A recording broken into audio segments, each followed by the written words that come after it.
Tendance, mon ami, chaque soir en ouverture de Smart Bourse, Pauline Gratel vous apporte les infos clés du jour sur les marchés. Bonsoir Pauline. Bonsoir. Nvidia a donc livré des résultats toujours plus impressionnants, ce qui a eu pour conséquence de rassurer ceux qui s'inquiétaient. Oui, les investisseurs ont pu dormir soulagés hier soir. Un chiffre déjà pour commencer, plus 62%. C'est la croissance du chiffre d'affaires de Nvidia au troisième trimestre sur un an.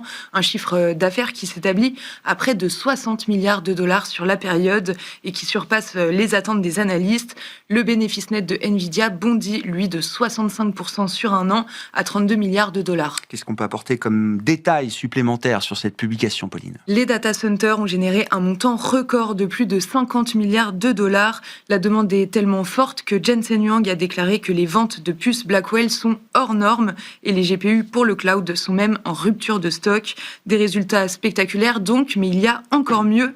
Nvidia vise désormais un chiffre d'affaires de 65 milliards au dernier trimestre. Le titre est en hausse de 5% dans les premiers échanges à Wall Street. Les craintes concernant l'IA ont donc disparu, au moins aujourd'hui. Oui, les résultats de Nvidia ont fait bondir les marchés mondiaux et les investisseurs semblent tout à fait rassurés aujourd'hui, de l'Europe aux États-Unis et en passant par l'Asie. Le Nasdaq bondit de 2% dans les premiers échanges. En Europe, le Stoxx 600 et l'Eurostoxx 50 gagnent 1%. En France, le CAC 40 aussi, autour de 1%, autour de 8000 points.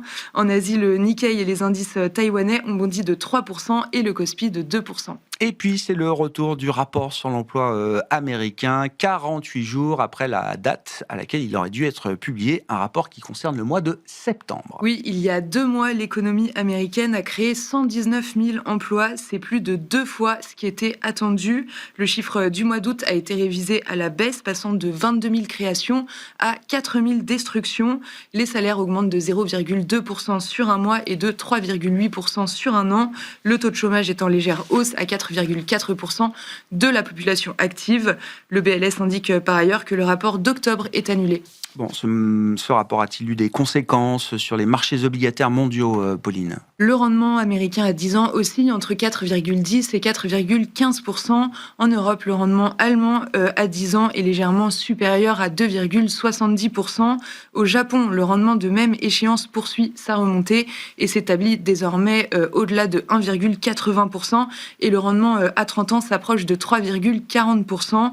Sur le marché des changes, le yen a effacé tous ses gains face au dollar depuis le début de l'année. Enfin, l'euro-dollar se traite autour de 1,1540. Et puis dans les publications des grands distributeurs américains, très belle publication de Walmart qui contraste d'ailleurs avec le reste du secteur. On se souvient des déceptions publiées du côté de Home Depot ou de Target ces dernières heures et ces derniers jours. Le titre Walmart, lui, est en hausse de 6% après les résultats de l'entreprise. Oui, Walmart relève ses prévisions pour la seconde fois cette année. Le trimestre est solide et les bonnes performances sont en partie dues à la forte progression des ventes en ligne.